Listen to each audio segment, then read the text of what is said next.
Welcome to the best football podcast in the world. That involves three guys from Alum Rock and Sparkhill who talk about football and other things. This is Football Gupshup. You can also hear it on the radio in the West Midlands on Unity FM. Cuss me, bro, this is awesome, just like Kamran's fake Versace man pouch. Intro Episode 2 Eid Mubarak! England, England, England! Euros fever is here as England steamroller Serbia and destroy Denmark to go through. Oh, sorry, no, that's not quite right. England squeak past Serbia and draw with the Danes. Kane takes the blame and Gareth plays it safe. Spain's wonder kids make them one of the favourites and Germany looks strong while Mbappe gets his nose put out of joint. Still though, if England can finish top of their group, the sky's the limit, unlike for poor little rich boy Rishi, for whom sky was a luxury his family couldn't afford. Never mind, he's richer than the king now. It's not quite Sky Sports, but we have our own keys and grey in Wasim, Zayn and Shazad. But do they smash it? We'll find out in the Football Gupshup podcast. Okay, Assalamu alaikum. Bismillah, let's begin. This is the second episode. You're right, Wasim, the Spurs fan. Assalamu alaikum to Zayn, the Arsenal fan. He's made it all the way from Sparkhill, the hotbed of Arsenal fandom. So this is the second episode of the podcast Football Gupshup, and we're broadcasting on Sunday, the 23rd of June, and roughly a week after Eid, depending when you did Eid. So Eid Mubarak to both of you. Not that we're doing Eid today. It was over 2 days, not 3 days. And the good news is, on behalf of the podcast and the radio show, because it broadcasts on 93.5 Unity FM, that we've had some feedback about the show from 2 weeks ago. And we have had 150,000 views of our first episode, which is amazing. I mean, that's like, my kids would be like, oh, that's like, Dad, Mr. Beast and all of this. You're up there with them. 150. All right, hang on, wait. So I'm just being handed a piece of paper. You can hear the rustling of it. Okay, I need to correct that. It's not 150,000 views. It's 150 views. So, it's going in the right direction. That's it. Onwards and upwards. Massive. Onwards and upwards. Is that a cult following, you could say? But the good news, let's put that to one side. The good news is that we have 11,000 subscribers to our YouTube channel. That's the main thing, Jazz. That's the main thing. Subscribers. That's the main thing, isn't it? Yeah. Zayn, you're young, and Zayn, Yeah, of course, subscribers is important. Yeah. YouTube.com /@footballgup, and we've got 11,000. And again, wait, I'm getting another piece of paper. Okay, maybe it's more. Maybe it's more, exactly. Yeah, some new ones came in late. Yeah, just now while we were speaking. No, it's not 11,000. It's 11. Oh, well, just 11. Okay, so we're going to scrap this part of the show going forward, because of the crushing disappointment of how many people who are watching it. But it'll grow slowly, inshallah. Yeah, it's a good thing I didn't put a bet on the number of subscribers. Yeah. Luckily you did it. Alhamdulillah. Okay, Wasim, if you want to take us through some of the action points, like this is a meeting or something, or some of the feedback from the last episode, that would be good. So matches are rising. Just one of my own that I wanted to put in last week's show, or the last show, I should say. I talked about Faustino Asprilla and how I remembered him scoring a hat-trick against Barcelona and then going into the crowd, taking his shirt off, putting it on a corner flag and then lifting it off. That never happened. Yeah, I remember it, but I went onto the YouTube of that game and he scored the goal at the opposite end to which I remember the celebration happening. And he just ran and just did a normal celebration. I'm thinking, I do remember that. Do you remember that, Shaz? Yeah, you said that it was in the Barcelona game. I thought it was in the Barcelona game where Newcastle won 3-2 and he scored a hat-trick and he lifted it but it was in a different game. I thought it was his hat-trick celebration. I remember it happening. You remember it happening. Yeah. And it wasn't in the match that I was thinking. So then I started trolling through YouTube, trying to find that celebration. Maybe someone else did it, but I can't find it anywhere. So no, it was definitely him. It was definitely Asprilla. Yeah. So he put his shirt on the corner flag and waved it. So shall we make an appeal to the supporters to see if they can the supporters, the watchers of this podcast? What do you call them? Subscribers, viewers. Yeah. Viewers make an appeal to the viewers. And maybe we can get a graphic at the bottom showing, goal list number. But yeah, if you can find that video or find that celebration, then send it in to us. Let us know. And you know what? We'll maybe give them a prize or something, Shaz. Yeah. Yeah, we'll give him an Arsenal shirt signed by Zayn. Is Nice. that one behind him there? That's it. Yeah, the one Can you behind see you on that the saying wardrobe. actually? Is it the Fly Emirates one? We got the last season's, the one with the blue stripes Yeah. on the All shoulders. We behind got it. that, and then we got the lightning blue one. Oh You yeah, might yeah. remember Aubameyang in that one. Yeah, Yes, I yes. remember that as Overmars and who else was there? Ray Parlour possibly. This is the original Arsenal squad. We were talking about more recent, I'd Yeah, say yeah. 2 years ago. The one thing about Arsenal, they always have the best kits from going to way back. Always have I the best agree. shirts. I agree, man. Do you remember like I think it was like 99 2000 and they were sponsored by Sega and Yeah, Dreamcast. Dreamcast. And Davil Shuka used to play for them back then. That was like one of the best kits ever.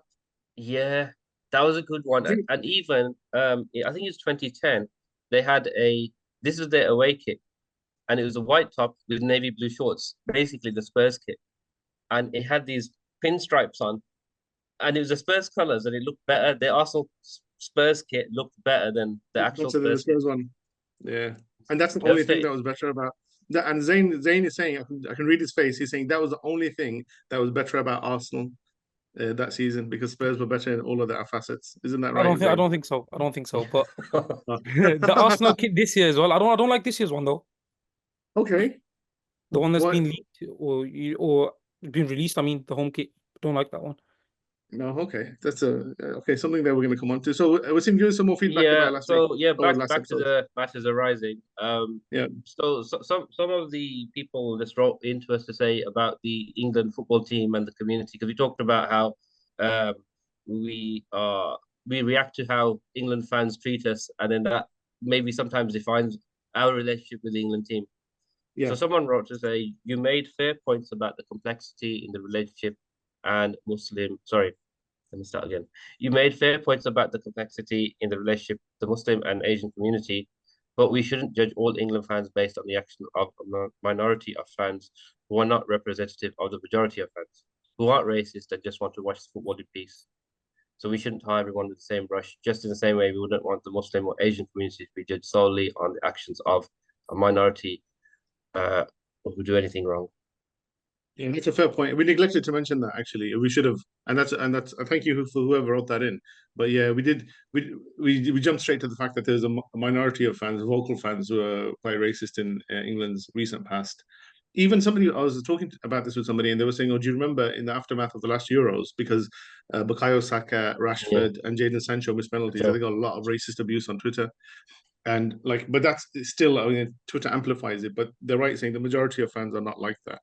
And that's something we should have mentioned. We neglected to. So thank you for writing that in. Is there anything else? Yes, just sometimes the negative comments are amplified more, and we don't hear Yeah. the counter argument. So what else was there? The Great Barata debate. So we ran a poll on the Twitter feed.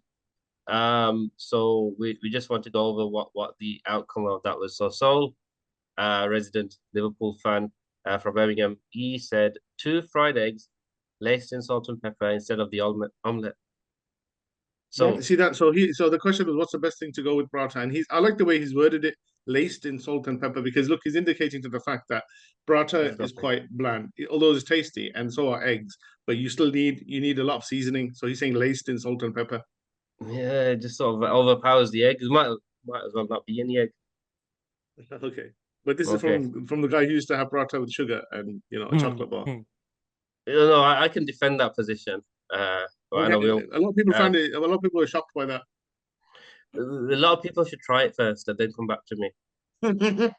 And then, okay. So Tariq is also a Liverpool fan. Pattern emerging here.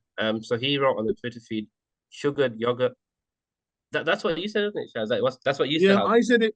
Yeah, I said it in the show, and we didn't put it on the Twitter as one of the options. We put on the Twitter dal, chicken or meat curry, eggs or Nutella, or chocolate spread. But we didn't put this thing which I talked about in depth, sugared yogurt, which we used to have for Sehri all the time, Sugared yogurt. So was which that is like really an nice. Asian brand or was like it wasn't Muller or anything like that, was it? Just like some. No. It's just plain yogurt. You mix sugar into it, and then because they have it Oh, in okay. Pakistan, India, like that.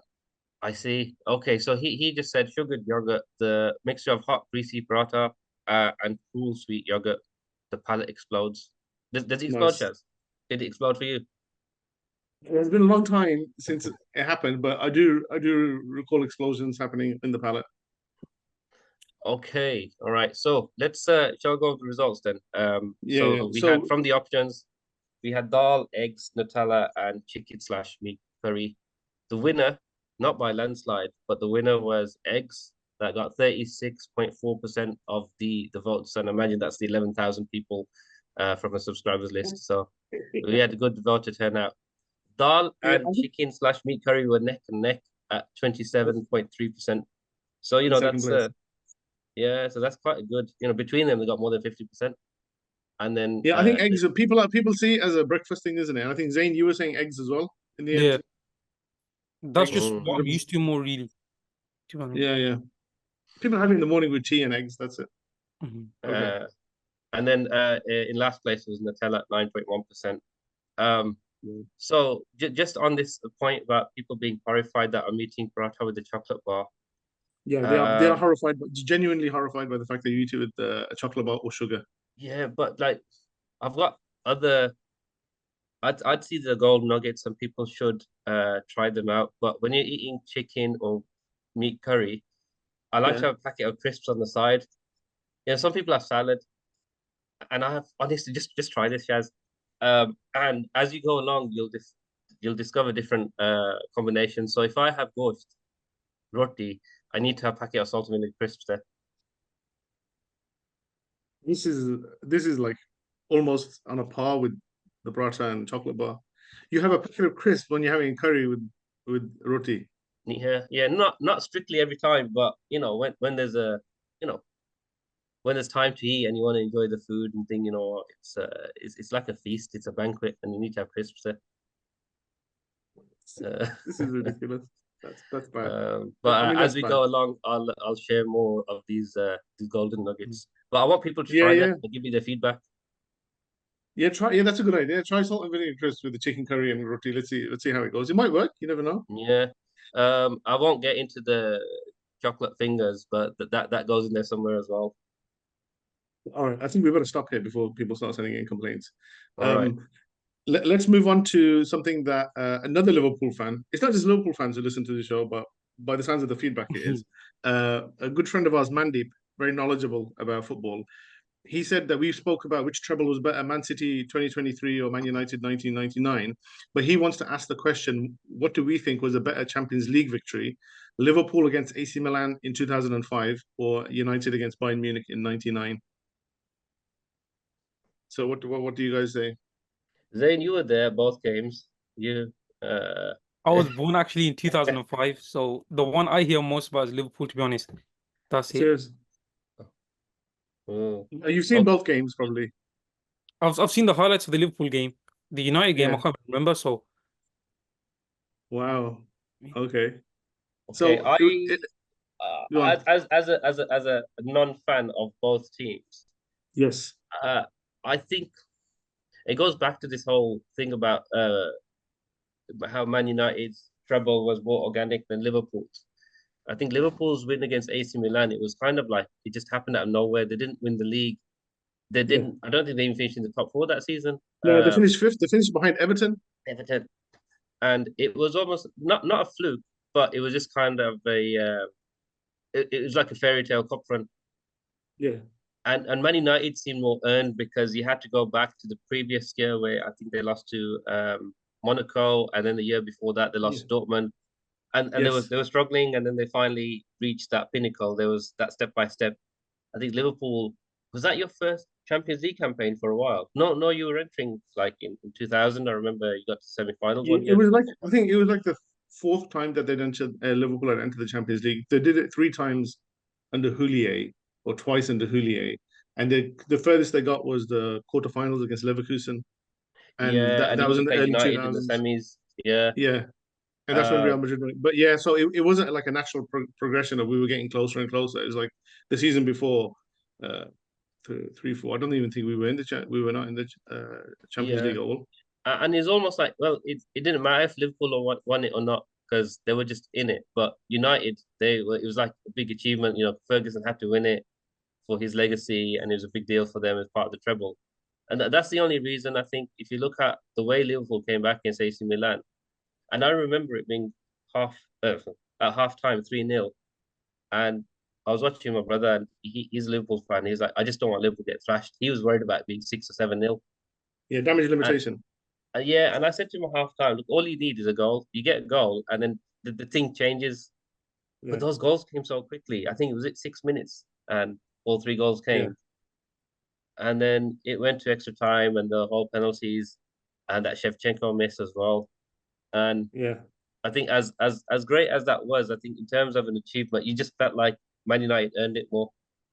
Okay. Which was a more exciting game? You know what? For the vast majority of the United Bayern Munich game, I was switching over because there was nothing going on really. It was like you watch the start, Basler's free kick, 80 minutes of nothing, and then the end, dramatic. But with Liverpool, there's so much going on. I think it was a better game by far. Zain, what were you going to say? You were going to come in? I was just going to say the United one. That's the one where Ollie scored that. Yeah. So I have heard of that game as well. To be fair. Yeah. So Sheringham and Solskjaer at the end. It was a dramatic cap off to the season. But the Liverpool one. So there's a few things here. Like we compared United and City. That Liverpool team was like below bang average. There was a player like Traore, Smica, Biscan in that team. Even Dudek, who made that incredible save from Shevchenko from the header and then the follow up. So and I looked at the teams, and there's only basically 3 players in the Liverpool team who could get into that United team, and they were Carragher, Xabi Alonso, and Steven Gerrard. Nobody else is getting into that 99 United team. Now he could be a squad player for United. There's certain players who could become squad players for United. People like John Onorisa, Stephen and Sami Hyypiä. Deep Mohamed maybe because he was really important in the final. But that United team and the squad was really good. Whereas that Liverpool one it was a transition season. It was Benitez's first season after he'd come from Valencia. In the early stages of that tournament, in the group stages, Gerrard said in an interview, we're definitely not going to win the Champions League this season. Steven Gerrard said it in an interview. And somebody asked Benitez about it, and Benitez said, he goes, you shouldn't have said that. We're always like optimistic. We'll always try and win every competition. And he said the standard line. But Gerrard actually said, we're not going to win this competition. He took that goal against Olympiacos to get them through the group stages as well.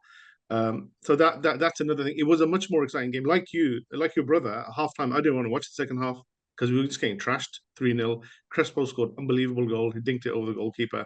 And I was watching it with Zayn's relative, Ukba, who's a United fan. So I'm watching it with a Man United fan, and I go, look, let's switch this off. Let's do something else, completely different. Let's go to the cinema, watch a film. Let's do something else. And he goes, look, he said, well, you said, he goes, it just needs one goal. Let's just carry on watching, see what happens. And lucky we did. But yeah, so the more exciting game was the Liverpool one, but the team and the squad was better for United, definitely. Liverpool finished 5th that season, behind Everton. One of the very few times they've finished behind Everton in the Premier League era. So I think that's an answer to the question. Okay. So I've been noticing for a long time now, because young people live with me, my children, and they speak very differently to us, Wasim and Zain. Zain, you notice this more because you're one of them, you're a young person. So here's some phrases that young people use that I've noticed. And I can translate for you. Okay. They keep saying, it's calm, it's calm. That means it's okay. It's okay, all right. They keep saying, it's not that deep. It's like, It's not that deep. Say, for example, if I say something that I didn't mean to offend you, but offends you, I'll say, oh, it's not that deep. It's not that deep, bro. It's not that serious. Deep. Okay. Yeah. Okay. When I've noticed when somebody's like, this is especially if somebody's eating something and they want some, they don't say, pass me some. They say, so this doesn't need translation. They say, send some, bro. Send some this way, bro. Send some. Send some. And they've picked that up since they've been going to secondary school. They use the phrase when somebody's misses out on something, that guy's got FOMO, FOMO. The guy's got FOMO, which is the acronym for fear of missing out. That one I haven't heard. You never heard that one? Okay, so I think that one's from FOMO. FOMO's like quite common. FOMO, fear of missing out. But okay. I don't really hear it in everyday language. It's more like online thing or Yeah. Like BTW, by the way. Yeah. ICYMI missed it, stuff like that. There were some other ones as well. Young people speak. This one I think is a southern thing. Why are you glazing him for? Why are you glazing them for? Do you know what that means? Is that like Glazing. installing windows into the house? Why are you installing windows in the house? Yeah. Why are you double glazing him for? No, no. Apparently it means why are you gassing him up, which is another one of their phrases. Yeah, that helps. Gassing him Yeah, up. yeah. No, it means why are you picking them up for? Uh, Okay, and obviously, if somebody tries something in football and it doesn't come off, everybody says to that person, "You're not him. You're not him. You're not that guy. You're not Okay. that guy." that's a good one. So those are young people speak, and that really is an introduction to Zayn. And Zayn is now it's very unusual, but the show that we did last time 2 weeks ago, people listened to it, but not many people made notes on it. One person did. His name is Zayn, and I asked him, "Why did you make notes on it?" And he said, "Oh, because I wanted to defend Arsenal." He said the mighty Arsenal was slated and had nobody to defend her. So Zayn, please respond to the Arsenal slander and anything else that you felt that should have been answered on the last episode. The floor is yours. Bismillah. All right. I'll start off with a joke. I'll start off with a joke. Arsenal. I did hear Arne Slot will win the league this first season. That's Yeah, I the did say. start, that's the opener. That's Okay, it. wicked. Okay, that's it. To Liverpool fans, I want to just say one thing. Okay, so Jurgen Klopp, good manager. We love him. One Premier League title. So Mikel only has to do the one to be mentioned in the same conversation in Premier League bracket. So that's that. Then we've got Chelsea fans who they had a worse season than us in every way. Okay. They went after us for getting Mikel Arteta, said he's a Pep regen, and then give a 5-year contract to Enzo Maresca, which is quite similar. So that's that. Then you got Yeah. United fans. This is the worst one. United fans are some of the worst people you'll ever see on earth. They said they had a better year than us. How is that explainable? I've heard that. I have heard United fans make that claim. They say, "Oh, we won a trophy and Arsenal never won a trophy. That means we had a better season than Arsenal." Well, here we finished second in the league. They finished 8th. Yeah. Champions League, they got grouped against Copenhagen and Galatasaray. We got out in the quarters to Bayern. The EFL Cup, we both went out in the round of 16. And the FA Cup, they won with a shocking display against Coventry as well. And the only good thing about that trophy, okay, fair enough, they beat City. We've done that twice this year. So I just want to put that out there as well. We did do that twice this year. Then I want to say Spurs fans. Okay, Spurs fans. They showed us this season, yeah, why their cabinet is so empty, the trophy cabinet, when they wanted City to beat them. Now that was for me interesting. But I do have to say, I do like Ange. I think he's a good man. Love him. Yeah, I love his interviews. He's a great man. And just for Arsenal fans' egos, this one. This is just for the ego of an Arsenal fan. I just want to say this season, we won 35 times from 52 games, 67%, highest of any Arsenal season on record. We got 89 points, which is the second highest point tally that we've ever had. First team in English top flight history to score 5+ goals in 3 consecutive away games against West Ham, Sheffield United, Burnley. Most set-piece goals in the league. A lot of them came from corners, which is the joint Premier League record now. Best defensive record, only conceded 29 goals. Best record in the last 20 years for Arsenal. 18 clean sheets, 5 more than any other side. Most since 2015 or 16 in the league. Highest ever goal difference with no striker. Trossard scored 6 as a bench player. No player off the bench scored more in Europe's top 5 leagues. Saka has scored or assisted against every Premier League team he's faced. And we got to the UEFA Champions League quarters the first time since 2009, 2010. So it's a season to be proud of for Arsenal fans, is what I want to say. And just put that out there. Yeah, but United fans will come back and say, "You don't get a trophy for finishing second." You know that. But a big club should always expect major trophies, which I see as the Premier League or Champions League. We weren't happy when we were winning FA Cups and finishing 8th. So I don't think they should. Now, I've heard this argument before that the FA Cup and the League Cup are not major trophies. They are major trophies. The 4 major trophies that you can win. No, but if you remember there was a period of time where that's all we would win and finish 8th and 4th and 5th in these positions. Yeah. We're never happy with it. Maybe it's just because we have more respect for the Prem or the Champions League than these little trophies, but we won them so much, but I don't know what it is. Maybe it's because United are so far from winning the league or the Champions League. They're going to take every victory they can get and then throw it in your face. And you didn't win anything. No, true, but we were that far as well. If you think about it, when we went 20 years, And it's still going at the moment without the Premier League trophy. If you look in the very short term, trophies, trophy win, you have to take it when you get it. In the medium term, if you look at Arsenal's position and United's position, Arsenal are probably in a better place to be winning, of course, any type of trophy, because the team's there and they're a lot closer to their achievements. But ultimately, in the long term, when you look back to this season, it's in the history books. It's United that won it. So it's all well and good trying to get close, but United have got the trump card here because they've actually won something. So if you look back in 20 years' time at the 23-24 season, you're going to look at the honor roll and say, okay, Man United won something. Arsenal didn't. No, I get that, but you get a lot of teams who celebrate trophies and stuff. Obviously, you should celebrate trophies. That's why you play them. But like, look at Liverpool with the Carabao Cup. They're not nowhere near as excited as United fans are with the FA Cup. Now, the trophies aren't too much different, and the level of excitement from United fans is what I'm saying is a bit exaggerated. Yeah, I mean, your point will United, apply if Arsenal go on to win something next season or the season after with this team. But if they don't, then it's all gone to pot. They might as well not even tried. True. You know what's interesting? It just reminded me of something that when Liverpool won that Champions League in 2005, because there's always going to be an argument to be made about is this trophy worth it or not. But Arsene Wenger said something when Liverpool fluked that 2005 Champions League victory. The final was a fluke, but before what came, the performance against Chelsea, Juventus, Bayer Leverkusen were really good. But Wenger said something right in the aftermath of the victory. He said, "Oh, Liverpool winning the Champions League in 2005 and then finishing fifth in the league, this has devalued the trophy. This has devalued the Champions League trophy." He said it. Honestly, anybody want to look it up? Look it up. He said it, and because he said, "Look, the way they did it, they didn't even win the league. They haven't won the league in 25 years, and now they just turn up to a final. They fluke a victory against Ancelotti's AC Milan." And the rest of it. So even any trophy victory can be devalued. I've had debates with Arsenal fans where they've said to me, "Oh, again, I'll ask you the question, Zain. What because Arsenal fans always gas themselves up over the fact that they had an invincible season in 2004, the last time they won the league. Wouldn't you want to swap that for a Champions League victory instead? So you still win the league in 2004, but you have one defeat.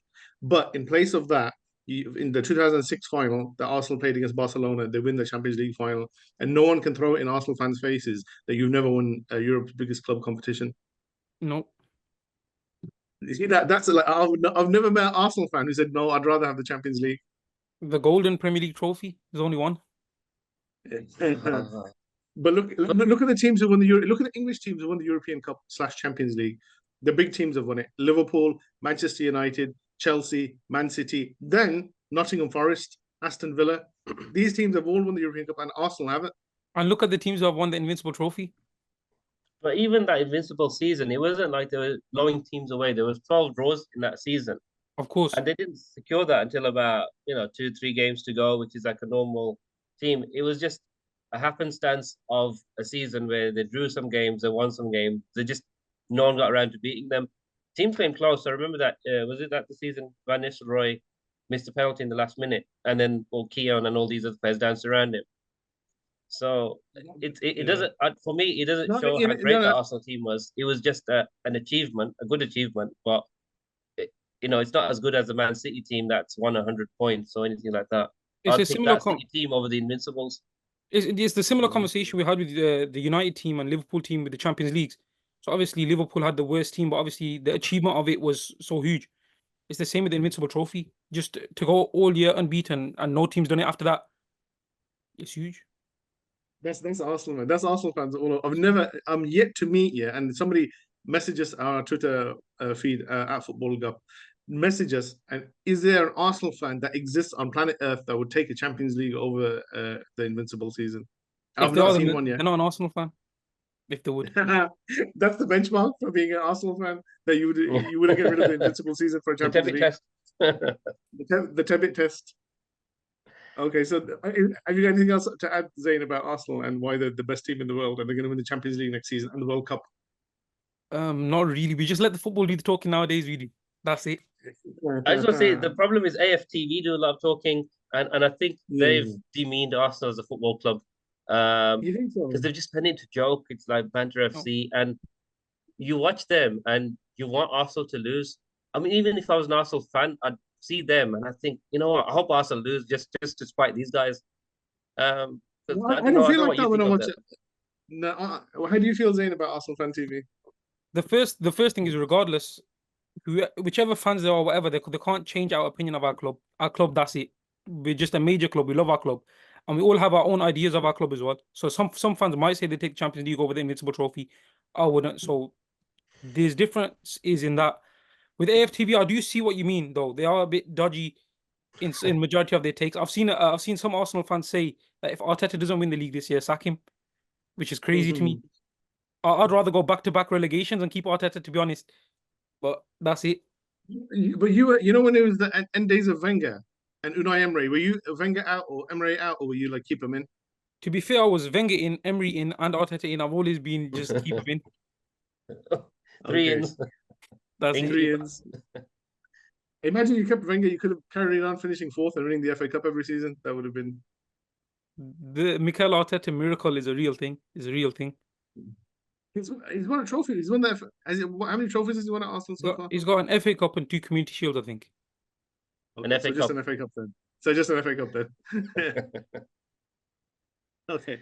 Okay. So that's Arsenal talk. We may come back to that, but let's now move on to our next section, which is a bit of gupshup about Eid. Let's talk Eid, which is about a week ago. Someone has sent in a question, and it's a lot like the Prata question. A lot of these questions are food related, which is a big part of our culture. And it's this: which food do you most associate with Eid? So without this food, Eid would not be complete. When this food is being prepared, and you can smell it being prepared, you know, oh, Eid has arrived. What food is that for both of you guys? Could it be samosa? A samosa is like it's like the logo of Eid.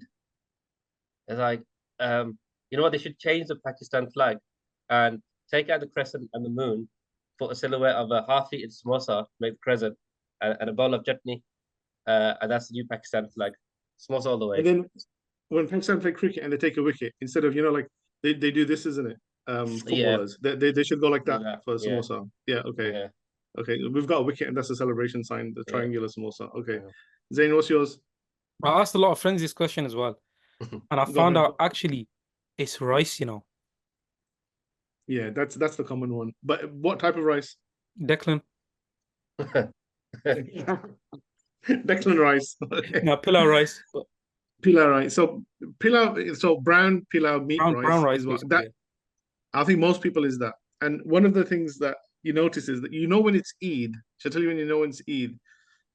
Obviously moon sighting, all of those things, the masjid announcement. But it's when you see the barber shops, they're full of people. The barber shops and the butcher shops, there's queues coming out the door. At the door.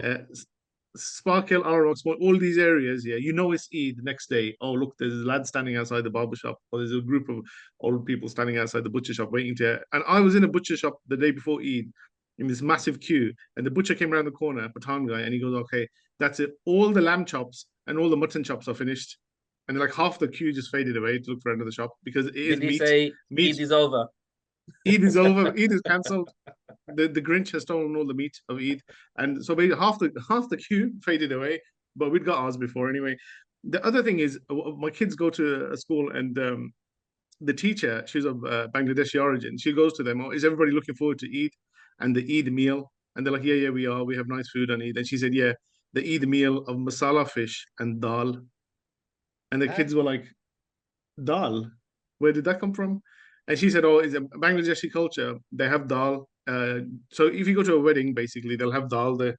And if you on Eid, they have dal as well. It's like kind of seen as a luxury food in Bangladesh, apparently. That's what she said. I was hearing this thing on the one of Gary Neville podcasts, and he was talking about somebody asked him a question about Phil Neville. He said, could you ever imagine yourself not speaking to Phil Neville? Could you ever imagine falling out with him to that extent? You know what he Because said? A really Neville. interesting thing. Yeah, he said Gary Neville said a really interesting thing. He said, he goes, I can't imagine it. He goes, there's nothing that would like drive a wedge between us where I wasn't talking to him.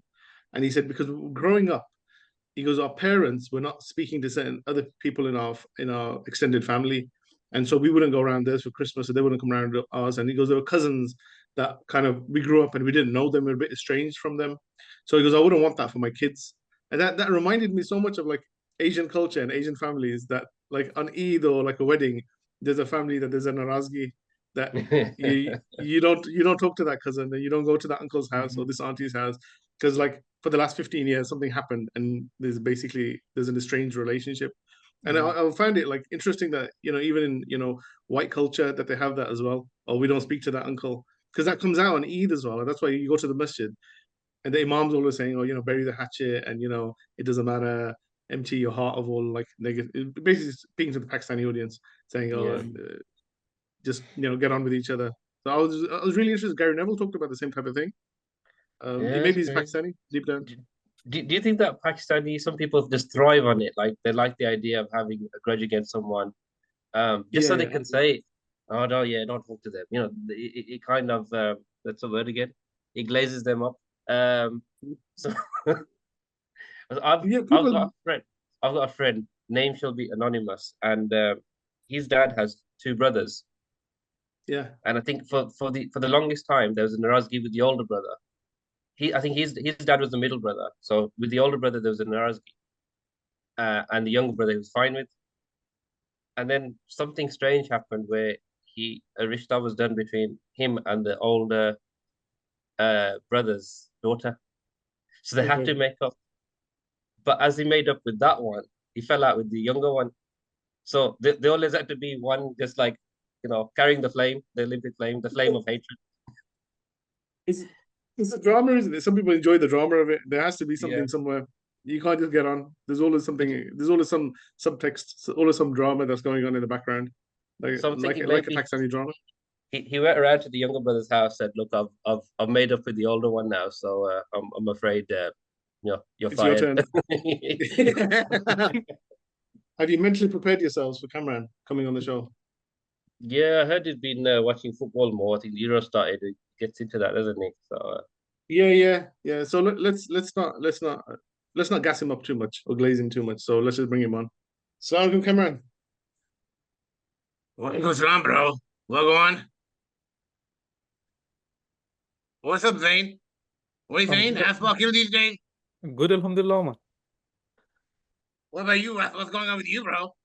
yeah, same old. Uh, how's Alum Rock? I mean, Alum Rock's good, isn't it?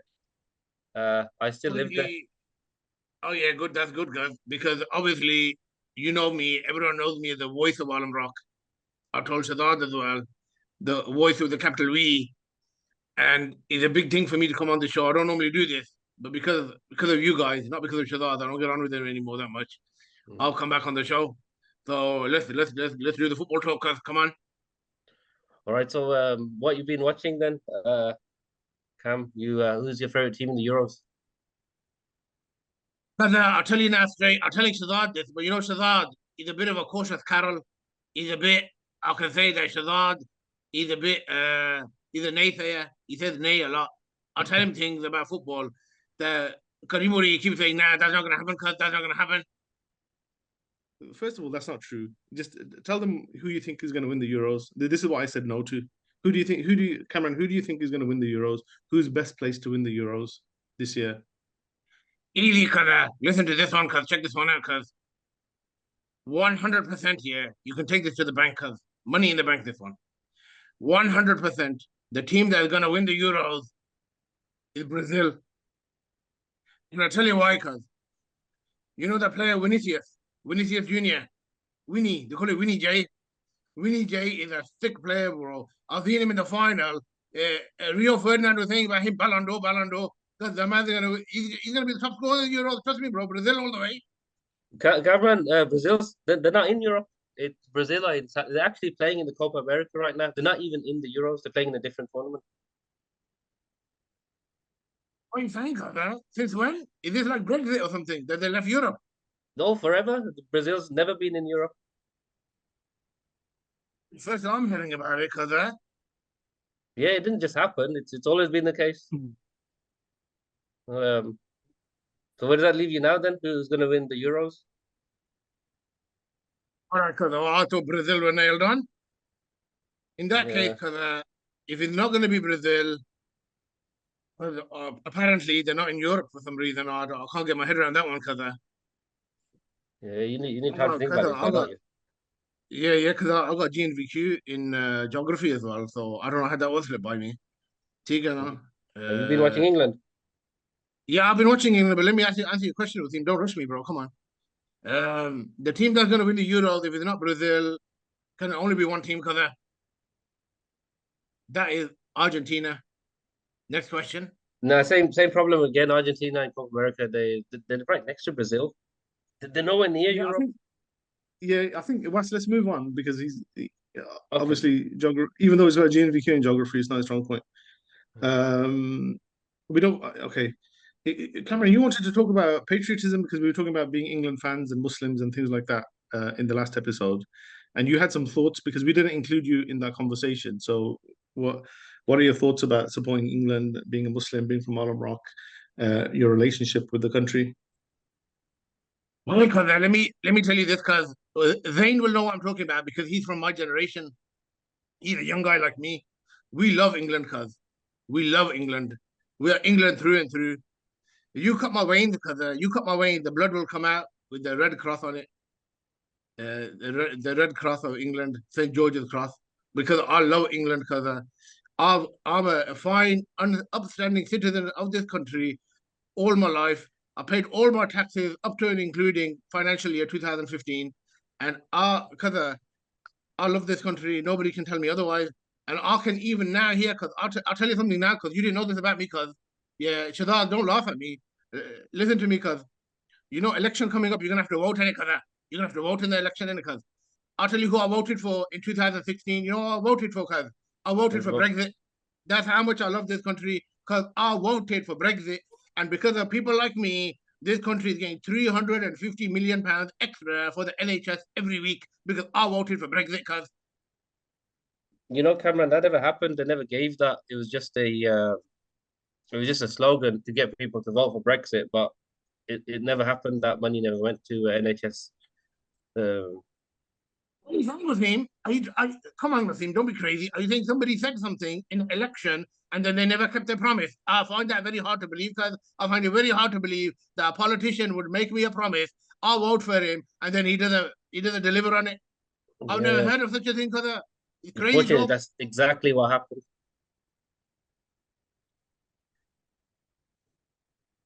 Okay. I not leave politics. That's not my strong point, even though I've got BTech in politics and philosophy. Okay.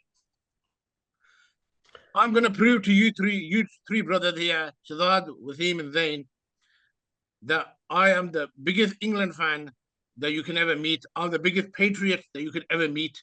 Are you ready for this? Are you ears ready for this, Kada? I don't know. What do you reckon, Zain? Shazad, you reckon we should let him? This could go quite badly for him. I think so. Okay, go on. This is either going to go badly or it can only go one of two ways. It's either going to go badly or really badly. And I know Kamran quite well, so what we're about to hear, we're not going to be able to unhear. So I'm warning two of you. I'm warning myself. I'm warning the people watching this podcast. I'm warning the listeners of Unity FM. Kada, don't talk like that. Listen to this, cuz. Wasim, cut me in. Do from 3, 2, 1, and then I'll go. Go on, cuz. Okay, 3, 2, 1. Go. God save our gracious King, long live our noble King. God save the King. Okay, you proved Just tell me, cuz. Send him victorious and glorious. Long may it reign in the north. God save the King. Charles III. Okay, you know what? That didn't go badly. I think you proved it. Wait, What do you I'm reckon, not Zain? finished yet. Wait, I'm not finished. I don't know what you interrupt me for. Because why do you keep interrupting me for, Wes? I know you're from Alabama. But listen, here we go. Apologies. Second verse of the medley.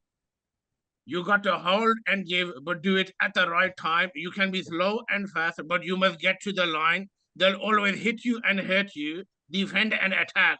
There's only one way to beat them. Get around the back. We're singing for England. We're singing the song. We're thinking for England. England. Arrivederci is 1-on-1. Cam, you got any more? Or is that it? Windaloo, na na, we're laughing at Windaloo, na na, and we all like Windaloo. England gonna go on more than you're gonna go. England. Oh, where did you learn these? I don't need to learn them because I'm an Englishman. I know them, but also the internet. Last one. I'm going to sign off with this, cuz. Remember this. Oh, there's some crowd on the pitch. They think it's all over. Well, it is now, cuz. In a bit safe. I don't think What those is are the exit? exact words. Yeah, I don't think those are the exact words of Kenneth Wolstenholme in 1966. I don't think he ended with in a bit because of, but that's well done, Kamran. And now that Kamran has left the building, the voice of Alum Rock with a capital V, just in case people didn't know what he was talking about. Let's talk a bit more about the Euros. Actually, like the Euros, and not confused with the geography of South American teams. Who does everybody? Oh, let's talk about England first. What does everybody think about England's performances so far? I think people are getting a bit carried away with the criticism. I mean, they haven't played well. I think this is the thing with England, and it happened a lot again with Sven-Goran Eriksson. Is at 0-0, they're brilliant. England, they'll come out the tracks, they'll be strong, they'll get that 1-0, and then they don't know what to do. And I don't believe for a second Southgate sitting there saying, no, you need to sit back and defend now. I don't think he's saying that. I think it's a natural inclination of the players to not know what to do. Like, do they keep pressing or do they sit back a bit? I think they just naturally relax because they've got the goal that they've been looking for, and that intensity goes. But I think then it's up to Southgate to remind them not to like let it, keep that intensity up. So I think there's a fault of players and manager there, because that's where England have gone wrong in both games, where they've got that 1-0 goal, 1-0 lead, and they've not pressed on, even though they've got the ability to do it. But then I think also Bellingham in that position in the 10, it's not working because it's unsettling too many of the other players. Foden's having to go on the left, and then they're fitting in Trent to sit alongside Rice, and I don't think he helps Rice in any of the defensive stuff. And the reason he's there is to feed balls forward. That's not happening either. Kane hasn't got the service from Arnold, and I don't think any of the leading players are getting any service from him. No. And it's all because they're trying to fit Bellingham, because Southgate's probably seen Bellingham succeed at Real Madrid in that position. I think, okay, he could do the same for us. But to do that, he's got to make a lot of accommodations, and the sacrifices from the other players, they're not working out. So I think he needs to look at that. It's fair enough he's tried it, but I don't think anymore. Yeah. The BBC analysis was really good after the Denmark game, after the 1-1 draw, because they were trying to find out what the root of the cause was, where they score 1-0 and then they drop back, and they showed the average positions with before the goal and after the goal, because they just collapsed in on themselves. And they asked Kane, and in a roundabout way, he was kind of being diplomatic. When they asked Southgate, and they said, Southgate, as a manager, did you tell them to drop back after 1-0? He said, no, I didn't.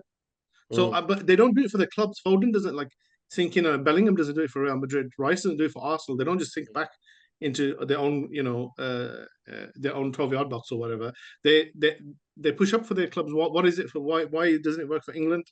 Zayn, what do you think? I think it's the pressure of playing for England. I think just historically, because we've been so unlucky, you automatically expect to go into competitions and be unlucky. So where other teams think, you know what, we'll go in there and we'll win and we got a good chance of winning, we won't think that. We think if we win, it'll be a miracle. And when you have that mindset, of course, you're gonna have these games. It's a self-fulfilling prophecy, and also it's a very heavy shirt because of what's happened before. But somebody said something really interesting that I heard the other day about England under Southgate, because he gets most of the stick. He said in one of the tournaments they played, they got to the final in the last Euros.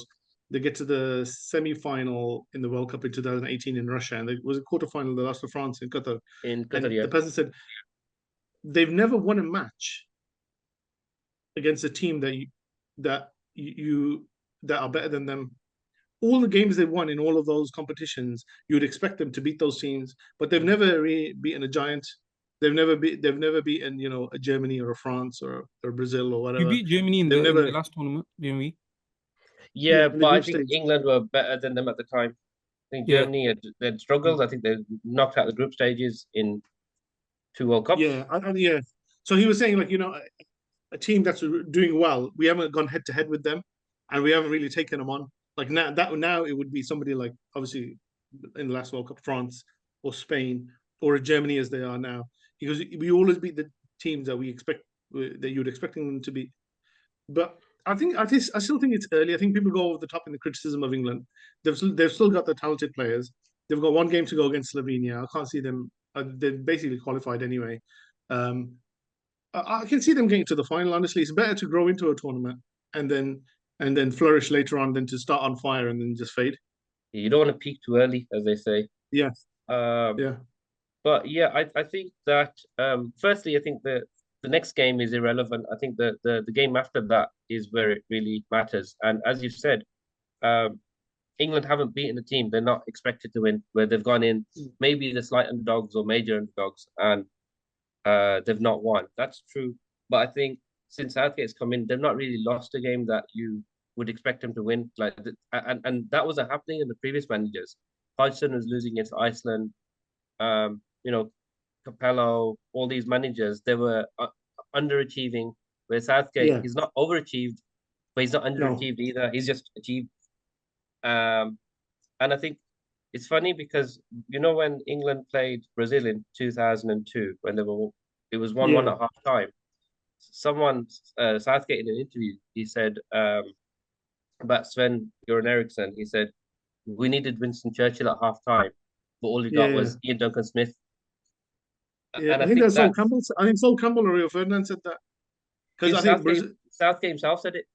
was it Southgate himself. All right, okay. Yeah, he Because they said it were because he was Brazil were down to 10 men, and England had the 11 players, and they were supposed to go out and like try and just take them on, but they just froze basically at that stage. yeah, they just didn't do anything in the second half. But I think isn't that what's happening now to England where they're not I think that's what they're lacking. And I know I said Southgate is a good manager. I think he should stay. And I think maybe he should. But I don't think he's inspiring enough to win a tournament. And I think unless the players themselves can find it within themselves just on ability alone to do it, I can't see Southgate being like that one to give that, you know, the wartime speech just to fire them up even more. I think that's what's needed because the matches they've lost in those tournaments, they should have won. They could have won because they were ahead against Yeah, Italy, they were ahead against Croatia, and they were yeah, playing arguably better than France. They were just unlucky to be 2-1 down and then they missed a penalty. But what is it that they need that pushes them over the edge? yeah. I mean, we can all sit here easily and say, look, you know, if let's say Klopp or Guardiola or Arteta was the manager of England, Hmm. you'd be more confident that they'd get that extra 5-10% out of them rather than Yeah, Southgate. That's obvious, isn't it? Even yeah, Ange Postecoglou. yeah. But yeah, What do you reckon anyway, he'd say, Tom? Caz? yeah. We'll save that for another day. We don't want to become repetitive with the Ange Postecoglou impersonations. But have you noticed this thing that they're doing at the Euros? I'm not sure if it's widely reported, but you know, opposition fans are doing stuff. They're breaking food in front of like so the Italian fans were standing, and I don't know which country It's they were playing, and Albanians. It was the there's Albanians. Yeah, I saw Albanians. that. Yeah, they bought spaghetti out, dry spaghetti, and they cracked it in half just to make fun of them. And somebody did it in front of the French fans with a baguette. They broke it in half. Really? What the question is? What you know, what would you break in front of English fans to make fun of their national cuisine and culture? Silence. You have to break the silence. That's the only thing you can break, really. I was thinking, I don't know, a bulldog. No, it'd be something like, you know, cheese and onion pasty from Greg's or something like Cheese that. and onion sandwich, yeah. Or a mug of tea in a Sports Direct mug. That's it. Pour it out. Yeah, no, or like because you know, I think is it chicken tikka masala?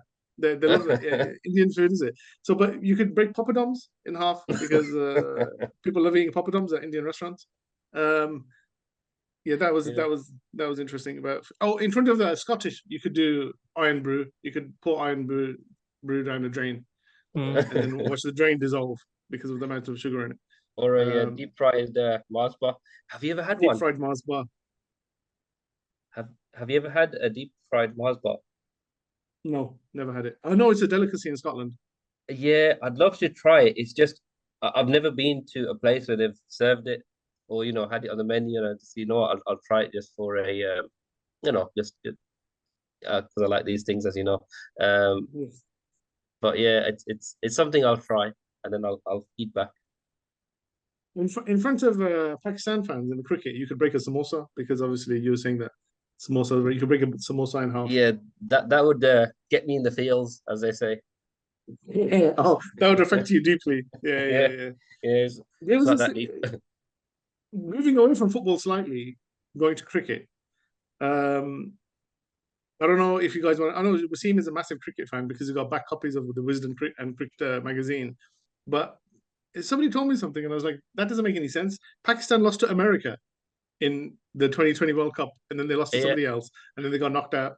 And then they showed me a picture of the Pakistan wicketkeeper, and the Pakistan wicketkeeper, not to body shame or anything like that, but he doesn't look like a sportsman. I'll say that much. And then they showed me a TikTok video of him at a food truck in New York, and he's eating a burger. And when I mean he's eating, he's really going for it. And somebody got offended who's in that group of we're having this conversation about Pakistan cricket, and he said, "Oh, let the guy eat." Well, so what's wrong? He's eating at a food truck in New York, and I was like, "Okay, that's fine. That's in its own place. We shouldn't intrude on his personal life or whatever." But you can't tell me that England or the West Indies or South Africa or Australia, all these big cricket nations, would ever have a wicketkeeper that looks like that. Of course. That's just pure That's corruption. That is. You know who he is? His name is Moin Khan. Khan's son. He's the son of Moin Khan, the former Pakistan World Cup. The legendary Pakistan wicketkeeper who was with the wicketkeeper when they won the World Cup in '92. Yeah. And he's the manager of the Pakistan team currently, and he's sort of wedged his son in, and it just smacks of because he's not got the ability either. Yeah, if he was big, but he had the ability, like Inzamam was big. Inzamam was big, yeah. Yeah, and no one doubted his place because he could, put the ball away, hit it for 4-6, whatever. He stood the test of time as a cricketer, but I don't see what this guy brings. He's come out of nowhere. He's just been put in the team because his dad's the manager, and he's not performed. And you think, why was he in there in the first place? It embarrasses Pakistan. I feel bad for him as well because like the crowd get on his back and everything, and he's like the wicket keeper has to be the most agile, flexible, nimble person because he's got to dive left and right, catch, run to the wickets, do stumpings and run outs and everything. And it takes a lot out of you as well as a wicket keeper. You need the stamina as well to stand there crouching for 20 overs. Yeah, non-stop. exactly. The last question: what was the first international football tournament that you guys remember watching? And what was the first one you remember watching? And what was your favorite one and why? Go on, Zayn. Let's hear this. I'll go 2014 World Cup, and then my favorite was the 2014 World Cup. So that's that. Why? I don't know. I feel like the vibe around that one was different. Like everyone was like, "Oh yeah, let's get into football." It's Brazil and that, and then you got Germany, Argentina, the final. Everyone thought Messi would win it for the first time, and then Germany broke his heart, and now everything was good in that. Yeah, that was a good final. That was, yeah. Mm. Who scored the winning goal? Ramadan is during Ramadan, wasn't it? Most of that tournament, and the matches are on late. Yes, that's right. And England did nothing in that tournament. Like they barely. I think got one draw right at the end of the fifth bottom of the group. It was like the end of it wasn't even the end of Hodgson, believe it or not. After that performance, he had to wait for another 2 years. And then Iceland happened after that. Iceland happened after that, yeah. Yeah. Oh, I remember. Celebrate England. Yeah, England. They lost. Did they lose Italy in that one? Balotelli. They lost and Italy. Balotelli scored, and then they lost Costa Uruguay. Rica. They played Costa Rica at the end. It's got a 0-0 draw because England were out and Costa Rica were through, so it was like a meaningless game. I remember it. Yeah, England were poor there. Yeah. Plus, you had one of the best players at the time playing as well in that tournament. Yeah. So, like Alexis Sanchez and players like that. You know what I mean? So Oh, I forget. Who did he play for? Oh, yeah, he's a very famous Man United player. Yeah, you're right. He played for Man United, Barcelona, Udinese. Yeah, yeah. Oh, there's another thing he played for Arsenal as well. Yeah, sorry. What? But on a level, what happened to Sanchez when he went to United from Arsenal? Because at Arsenal, he was okay, basically Luis Suarez, and he went well, to United, he turned into Balotelli. what I think is basically, the summer he left. So Yeah. before that, literally my only argument in any football discussion was Sanchez Ozil, Sanchez Ozil. So everyone would say Arsenal's a team, and I'd say I know we're but we have Sanchez and Ozil. That would be the argument. Yeah. And then he Yeah. left, and I think a sum of about 2,000, 3,000 Arsenal fans must have made dua that his career just becomes. And I think that's what we're seeing. That's what we're seeing now. Yeah, he had Okay. one good performance for United, and that was in the FA Cup semi-final against Spurs. And Okay. we lost, they won, and then Sanchez went back to being rubbish again. He does occasionally respond to the Arsenal Instagram post though. Really? Okay. So he's still carrying a torch for Arsenal. He posted recently, I think, Arsenal, my first love in England or something like that. So that's for the United fans there, you know what I mean? There you go. Gone West, what was the first tournament you remember? What was your favorite one and why? I remember being around during Italia 90. I was aware of that tournament going on, and I remember bits and bobs, but Euro 92 was the first one I properly watched. Right. And that came out of nowhere because I think I was like 8 years old at the time, but it was just football. And I remember Papan scoring in the first match, and the Netherlands Wow. were really good. And I think a lot of people expecting them to win it, but then they got upset by Denmark in the semis, and the Denmark beat final. I remember watching that. Yeah, then we watched Germany in the final, yeah. Or Yeah, Germany. and Germany, yeah. And John Jensen scored, and then Arsenal player, Zayn he's an Arsenal player, John Jensen. He scored a great goal in the final, and then Arsenal thought he was going to do it every week, and then he never scored, and he scored that brilliant goal against QPR. Like, do you remember? We have a history of players like this. We have a history. Well known. My favorite one, I think, is France '98. Yeah.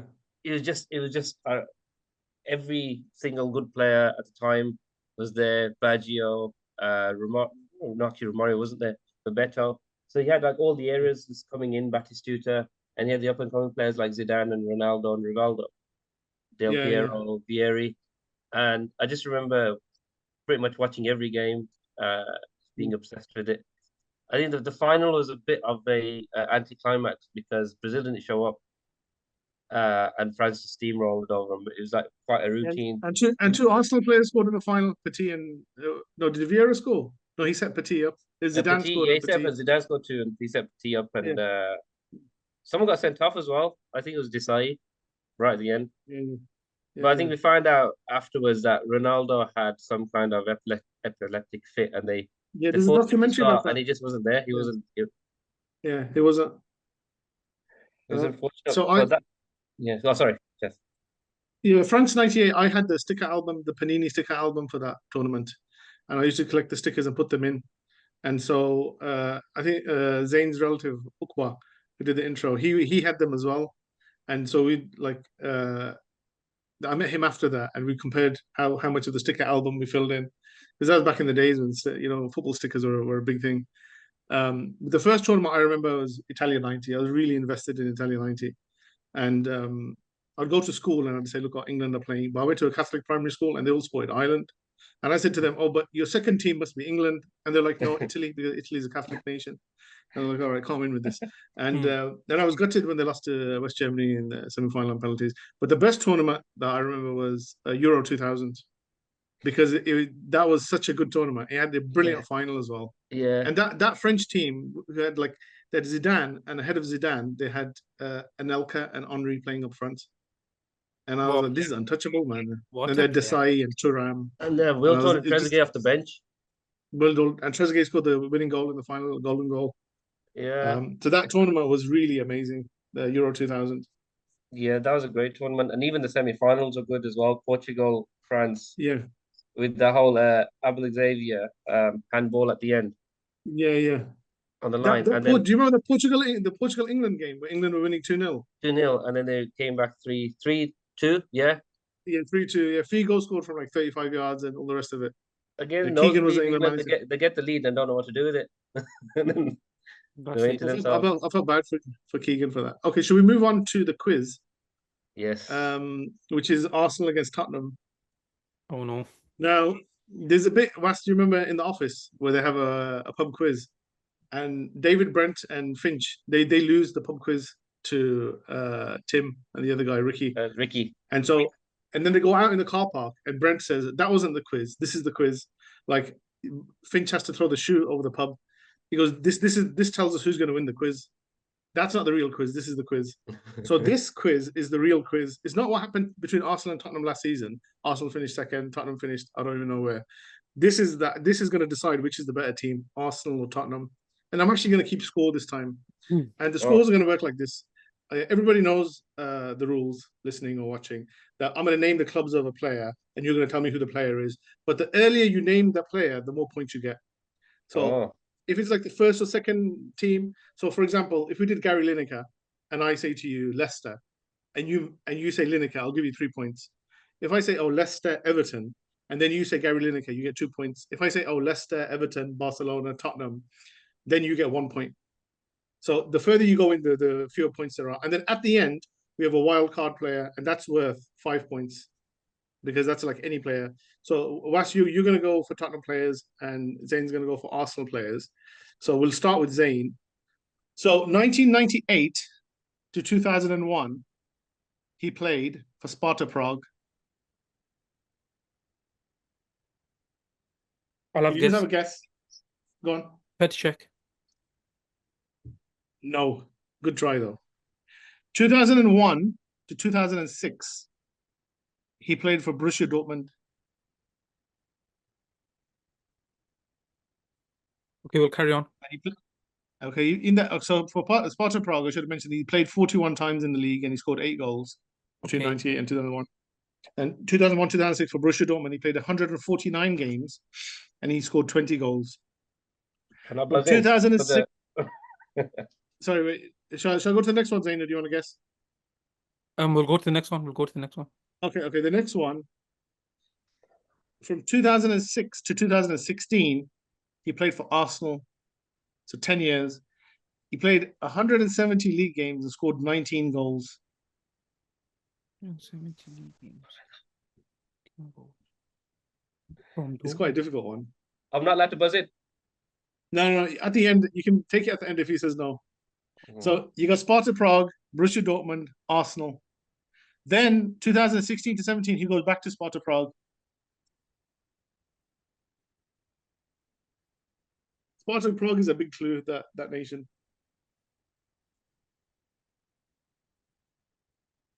I'm gonna take a wild guess. Go ahead. Rosicky. Yes, Thomas Rosicky. You get the point. I didn't think you were going to get that. Did you have it at Dortmund? Yeah. Okay. He was very injury prone, but he was a very good player. He was a good player. Okay, so that's Zain, you're done for player number one. Wasim, you ready player number one? I'm ready. Because you know so much about Tottenham, all of these are pre-war players, pre-World War II. No, I'm joking. That would be unfair. You'd probably still get them though. Number one, your player. He played in France for Caen, or Caen, Caen, from 95 to 97, 34 appearances, no goals. 94 to 97, Caen. 95 to 97, Caen or Caen. Should we carry on? You having a pop? Was it Gallas? Oh, I can't believe this. Yeah, it was William Gallas. I have to give you 3 points. Okay, I'll give you an extra point. You name all the other teams. You can't do that. But Marseille, I'll give you an extra point. Marseille, yes. Chelsea. Correct. Arsenal. Yeah. Spurs. Yeah. This is the reason why you can't get it. I knew you were going to get the rest. Marseille, Chelsea, Arsenal, Spurs. Well, give me the country. Was it Turkey? Australia. Melbourne. Both glory. So you got 3 points. He was a really good player, Gallas. Yeah, But he was class. For Arsenal, he was good. He came in the Ashley Cole transfer, didn't he? Yeah, he played for the whole of London, really. Yeah.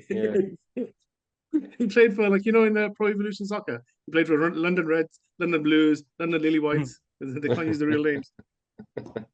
Okay. Zane, your second one. Here we go. 2003 to 2006. Villarreal in Spain. Santi Cazorla. Correct. 3 points. There we go. Okay, let's see if you can name some of the other teams he played for. It's going to be hard. I know he went I'll back give to you half. Villarreal from Arsenal. Yes, that's correct. Um, There were a the- few Spanish teams that played for before he came to Arsenal. Which club did he play for before Arsenal? Before It Arsenal, wasn't. It wasn't Villarreal straight away to Arsenal. I'm gonna take a quick guess. Yeah, I'm gonna go with Betis. Was it Valencia? No, not Valencia either. He's a bit. Hmm. I thought he came from Villarreal. He actually came from Malaga. Oh. Oh. Yeah, so he's a I do Villarreal. associate Yeah, Villarreal, Recreativa Huelva, then Villarreal again, then Malaga, then Arsenal, then Villarreal, then Assad in Qatar, and then Real Oviedo is where he finished. Yeah, Santi Cazorla, he was a great player. He was a top He tier was, player. he was, sorry? Top tier player. One of the greats Yeah, of the top game. tier player. Yeah, he's a kind of Guardiola player. He would have fit into Guardiola's team. Technical, small, low center of gravity. Okay, Wasim, here we go. So you got Okay. 3 points. You got 3 points for that, Zain. Okay. Wasim, this is your second player. Team number 1, Chelsea. 157 appearances, league appearances, 124 goals. What years? You go on. No. What years was he at Chelsea? He didn't tell me the years. Okay, here we go. This will tip you off. 1957 to Jimmy 1961. Greaves. Jimmy Greaves. Look at that, 3 points.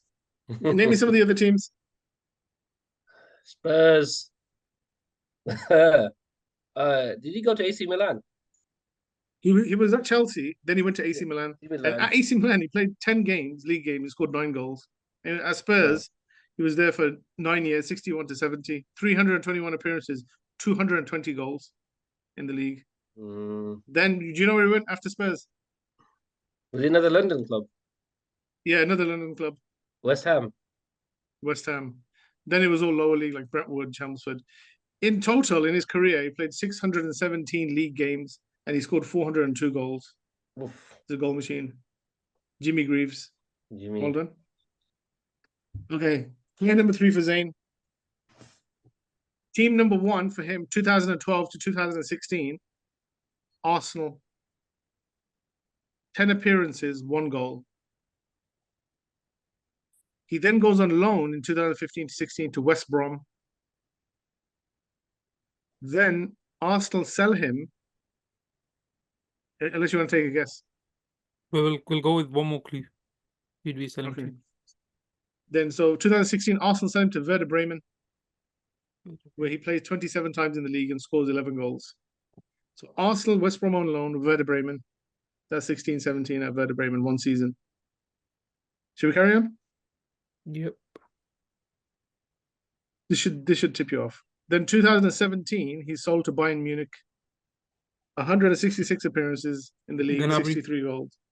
Serge Gnabry. I didn't know he started at Arsenal. He was a youth team player. The score of the moment is 6 to Wasim, 6 points to Wasim and 5 points to Zain. I think Wasim's got a game in hand. All right, Was, this is it. Listen. 1987 to 1988. This is so easy. Barcelona. Naeem. Naeem. From the halfway line.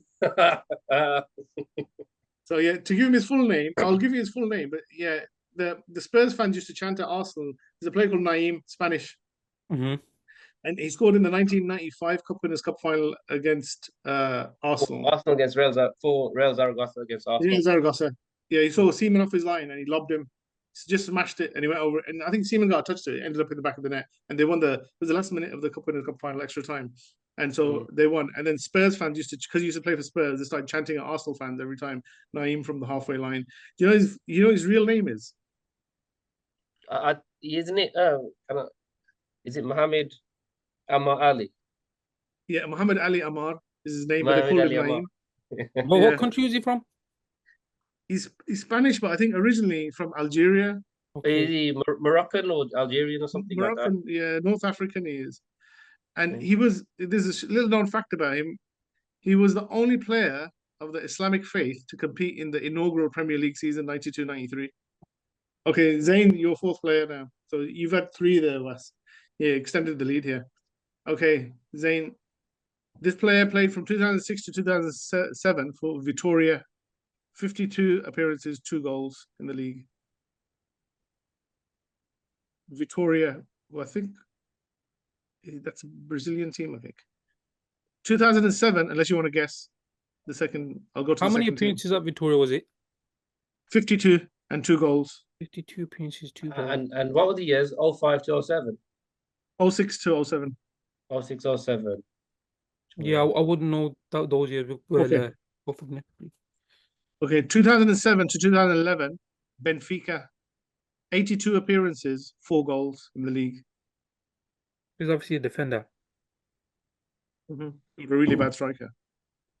Yeah, but we'll take another clue. 2011 to 2014, Chelsea, 81 appearances in the league, 6 goals. So Vitoria, Benfica, Chelsea in that order. Take another Wasim clue. knows it. Okay. I know Wasim knows it. Tell by look on his face. Next team, Paris Saint-Germain, 2014, 2016, 56 appearances, 3 goals. So he's gone Vitoria, Benfica, Chelsea, Paris Saint-Germain.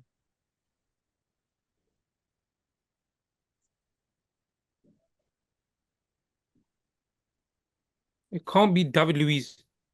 It is David Luiz. It is David Luiz. David Luiz is the correct answer. I was about to give you a clue that he looks like a character from The Simpsons and Woodface. Looks like both of them. I didn't Okay. realize Luiz had been playing for that long. Yeah. I know. Victoria, Benfica, Chelsea, Paris Saint-Germain. Then back to Chelsea. Then Arsenal, 2019, 2021. Then he goes back to Brazil, Flamengo, 2021 onwards. Famously, Gary Neville called him a player on FIFA or something on PlayStation. Yeah, PlayStation player. Because he can't control him. He's going. But apparently, Neville, after that, he apologized to him for saying that. Because he goes, he thought he stepped over the line, it was too offensive. You could argue he's a I did better player approach than him. Neville. He's got okay. Next player for Wasim. This is your fourth player. Yeah. Correct. Yeah. 2000 to 2005, Ajax, 117 appearances, 52 goals in the league. So what? 05, sorry, 2000 to 2005 Ajax. Yeah. And he had how many appearances?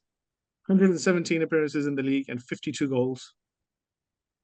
Quite good, almost goal every other game. Oh. A few names floating around. There's a lot of Ajax players that ended up at Spurs. I'll try and think of someone that is, or would have been someone that's around about born in late 70s or early 80s. Dutch. Not necessarily Dutch either. Ajax get players from other countries. No, next clue. It could be Roberto Soldado. Oh, it can't. Not with that goal conversion rate. Okay. Wait, I just take a guess for the sake of it. Oh, no. Just next clue. Go on. You get it after the next clue. 2005 to 2008, Hamburg, 74 appearances, 30 goals. He's scoring quite a few goals. Rafael van der Vaart. Rafael van der Vaart is the correct answer. So we'll give you 2 points for that. And then after that, where did he go after Hamburg in Germany? Went to Real Madrid. Real Madrid, 58 appearances, 11 goals. Then he went to Spurs, 2010 to 2012. Then he went back to Werder, I think. No. Then he went back to Hamburg. Yeah. Oh, sorry. Then he went to Real. Yeah, Hamburg, and then to Real Betis, then Midtjylland, and then Esbjerg. So that's you got Rafael van der Vaart. He's trying to become a darts player now in the PDC. No, he's not. He played a match or he's in the tournament. I have to look this up, but there's something about him and darts where he's trying to become a pro. He was really good for Spurs and Harry Redknapp. Oh, he's amazing. Honestly, he was such a good player. Zayn, your fifth player, 1999 to 2001, Shamel Bilsani. That's how it's spelled. 27 appearances, no goals. Does he still play for us? No. Shamel Blasani in the Czech Republic, 27 appearances, no goals. What were the years Petr again? Cech. Say again, Zayn? Petr Cech. Correct. So 99 to 2001, 27 appearances, no goals for Shamel Blasani. Then 2001 to 2002, Sparta Prague, 27 appearances, no goals. 2002 to 2004, Metz. Rennes in France, 70 Rennes. appearances, no goals. 2004 to 2015, 333 appearances for Chelsea, no goals. And then 2015, 2019, Arsenal, 110 appearances in the 4 years that he was there, 110 appearances and no goals. So Petr Cech, was he good for Arsenal? He wasn't as good for Arsenal as he was for Chelsea, was he? He was never going to be that good, but he was very good though. He was very good. Yeah, he was still a good player. He was still worth it. Yeah, Petr Cech. Even if he did always wore that helmet. He's an ice hockey goalkeeper or something now, isn't he? I think so. He's doing well in some other sport. I know that. I think what happened was that he got that injury. He got the helmet, the padded helmet, and he thought, "I'll get the helmet for it. I'll just become an ice hockey goalkeeper." Did he wear it everywhere? Like it looked strange, Yeah. like to weddings and just around the house. After a while, if you he have the looked more leisure, weird with it off. yeah, exactly. Like you'd be at the leisure centre, you're in the sauna, and he's sitting there with the towel and the helmet on as well. It'd just be strange. Okay, so we'll see your next player. So that was good. You got 3 points for that, Zayn. You got him straight away. Okay. Player number 5 for Wasim. 2004 to 2005, Germinal Beerschot, 20 appearances, 1 goal. Sorry, 2000, 2005. 2004 to 2005, 04 to 05. the Istanbul season. Germinal Beerschot, 20 appearances, 1 goal. Okay, next. 2005 to 2006, Willem II, 33 appearances, league appearances, 9 goals.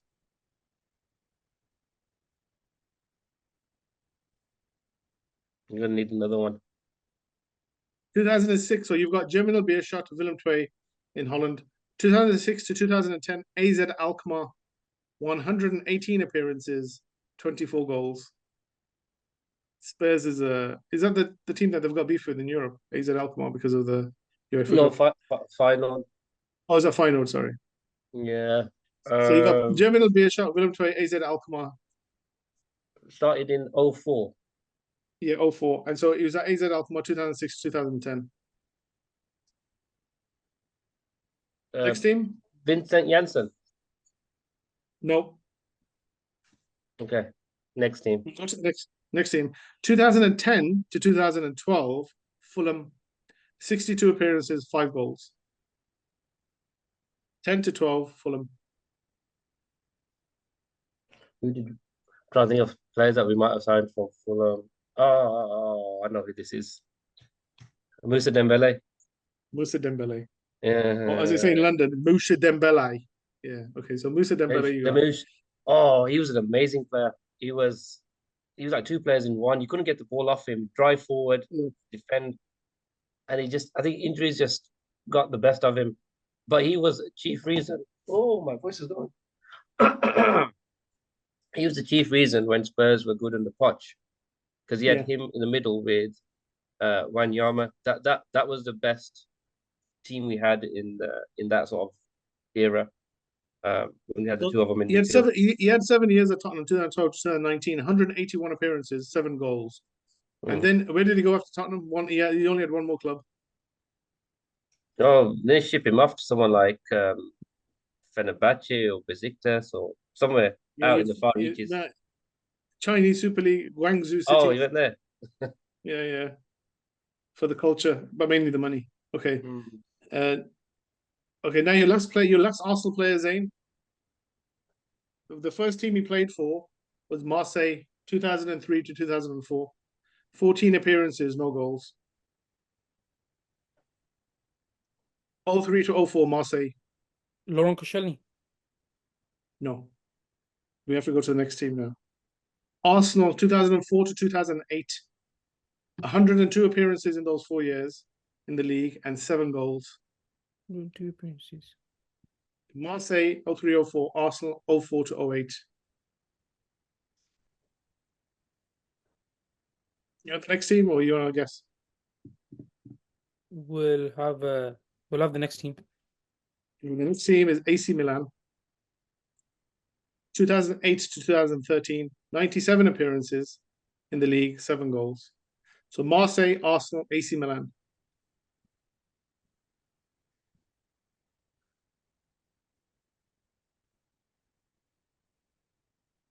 (2008), so he's 5 years at Milan, and he was 4 years at Arsenal before that.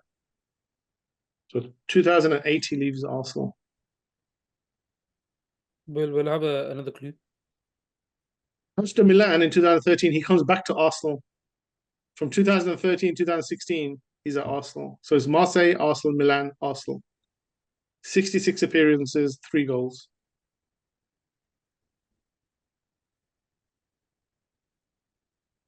He doesn't play very often in his second spell at Arsenal. I should have a light bulb when it like goes off, like when I've got it. I'll take a Seems guess already got anyway. it.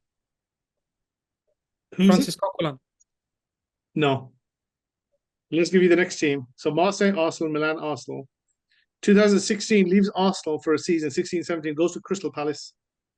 10 appearances, no goals. Appearances, no goals. 2016, he left Arsenal to Palace. Yeah. So he's had 2 spells at Arsenal. The first one was much more productive, 2004 to 2008. Then he goes to AC Milan for 2008-13. Then he comes back to Arsenal, 2013 to 16. Then after that, he goes to Palace. He's only at Palace a short time, 10 appearances. Then he goes to Getafe in Spain. A French player. Is he French? He is French, isn't he? He's French. Didn't he come back to Arsenal one more time? Like He made just for a laugh. Yeah. for kicks. He got off at the wrong. He got off at the wrong tube stop. He's supposed Yeah, to go to Palace and he came back to Arsenal again. Seem to remember him just kept coming back to Arsenal. They couldn't get rid of him. I remember about him. He always had his sleeves rolled up. He's ready for work. Is it Yaya Sanogo? He's like, yeah, it's an go. Yeah. Wasim, do you want to take it? For one It point. was Matthew Flamini, the Camini.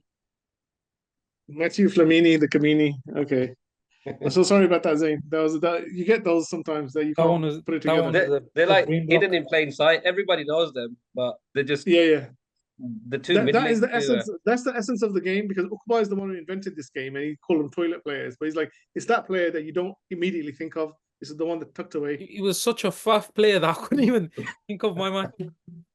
Yeah. I remember you always had his sleeves rolled up, ready for work. Okay, Wasim, your last Spurs player. The first team he played for, I think you'll get this because you're like me or Sad Anraf. The first team he played for in 1989, and they were the Portland Timbers. Portland Timbers in the US, 1989. 1989. Oh. 1989. The year Arsenal won the league against Liverpool on the last day of the season. He played for Portland Timbers. Is it Casey Keller? It is Casey Keller. Oh, You sad individual. Okay, and I mean that as a compliment. So Portland Timbers. Who did he play for after that? he didn't go to Leicester that early. Yeah, he No. did. Good. 92 to 96, he was at the same place Kansas City Sheringham Wizards. started. Oh, Millwall. Oh yeah, he was Millwall, at yeah. Millwall, then Leicester, and then Yeah. Spurs. And Besides him from Rayo Leicester. Vallecano. Rayo Oh, Rayo Vallecano. Vallecano, and Yeah, he then came back Spurs. with he had long hair and then he came back bald. He was Canadian. He was Canadian, wasn't he? No, he was US, he was American. He was Oh, he's American. Oh, yeah, sorry, he was American. So Portland him Timbers, and Friedel Millwall. would fight for the number 1 position. The Yeah, Stockford Leicester, Riches Rayo back there. Vallecano. Tottenham, Southampton on loan, Borussia Mönchengladbach, Fulham, and Seattle Sounders. So yeah, Casey Keller, well done. Okay, so Wasim, you've got so far 15 points, and Zayn, you've got 10. So this round is worth 5 points. It's a one-off player, and if you get it, you get 5 points. So Zayn, you're gonna go first. So this is any player from the last however many years, and you just have to get it from the teams that you played for. Zayn, you ready? This is your last one, your wildcard player. Yep. The first team he played for was Gremio from 1998 to 2001. 89 league appearances, 47 goals. He's a very famous player as well. Grêmio in Brazil, 98 to 2001. You want to guess? No. Good. Second team, 2001 to 2003, Paris Saint-Germain, 55 appearances, 17 goals. So it goes straight from Brazil, Grêmio, to Paris. How many years was he at Paris? 2001 to 2003. Okay. Then in 2003, he's a subject of a bidding war between two big clubs, one in Spain, one in England. What's got it? Should we go to the next one? Yep. 2003 to 2008, Barcelona, 145 league appearances, 70 goals. So he's at Grêmio, Paris Saint-Germain, Barcelona. 5 years at Barcelona, 2003, 2008. Man United tried to sign him in 2003, and they flopped it. Barcelona beat them to the signing. And he's Brazilian. How many goals did he get in Barcelona? 70 goals in 145 appearances, nearly a goal every other game. Okay. I can take a guess. Go on. Actually, I'm not going to take that guess because it's so Yeah, just stupid. say- What I've just thought of. Go on. I was about to say Dani Alves, but obviously he's a right back. He won't have a goal every other game. Yeah, that's true. But it's not a bad shot. Okay, We'll take I'll go the to. He's got another team here. So 2003, 2008, Barcelona. 2008 to 2011, AC Milan. 76 appearances, 20 goals.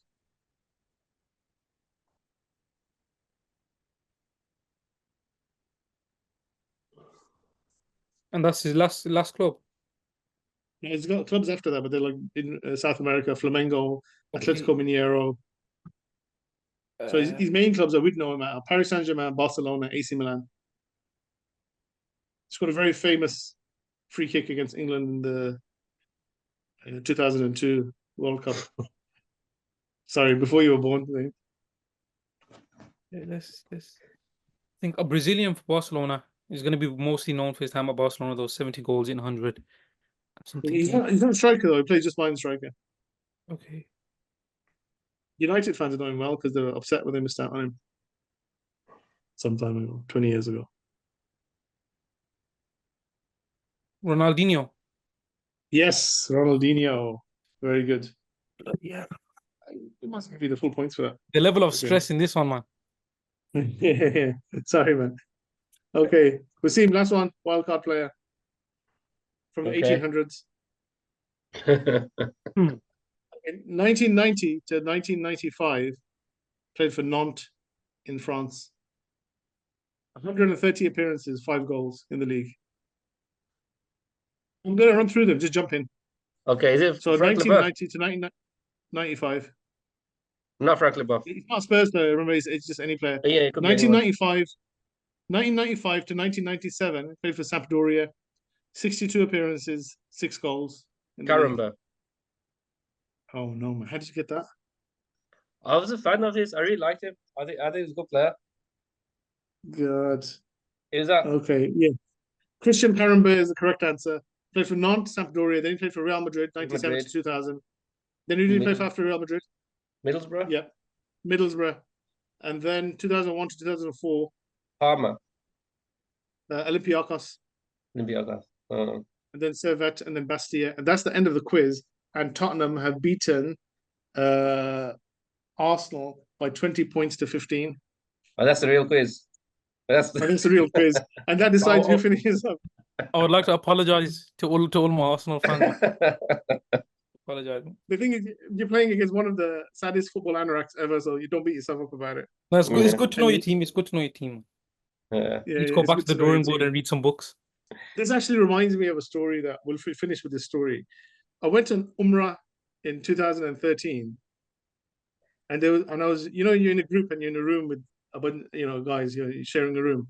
Yeah. And I was getting on with them, and we were going to leave from Medina airport, mashallah. And we're in the airport, and this like kind of argument started between us, and it was such like a forceful argument, and voices were raised so much that like police had to come over to see if that we were actually going to have a fight in the airport. We finished Umrah, I've been to Medina, everything, mashallah. And you know what the argument was over? the people I'd been sharing a room with, unbeknownst to me, 3 of them were Man United fans, and 1 guy was a Villa fan. And the thing that we started arguing about right at the end of the Umrah in Medina Airport was this question: who's a better player, Steven Gerrard or Paul Scholes? And we started arguing about it in the airport.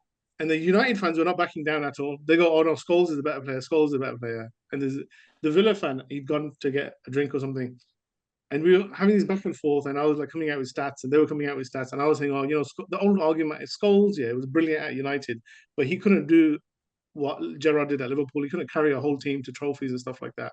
Whereas Gerrard could slot into the United team and do." And this argument was ongoing. It wasn't stopping.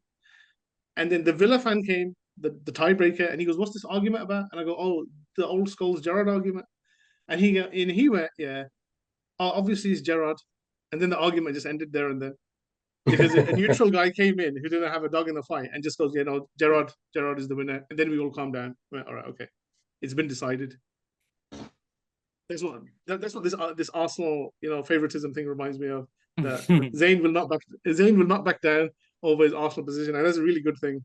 Anybody got anything else to add before we wrap up and finish the show? That's it from us. No, who do you reckon's gonna win? Because by the time we're next on, Euro 2024, Euro 2024 will be nearly done. So you reckon England will still be there? Did you hear Kamran? He told us who's going to win. Brazil. Brazil or Argentina? Yeah. I think Germany. They're the host nation. They look strong. Yeah, I think it's just got that kind of feel to it where Germany will pick up games like the 2006 where they up and coming they finished their rebuild and they got to the semi-finals.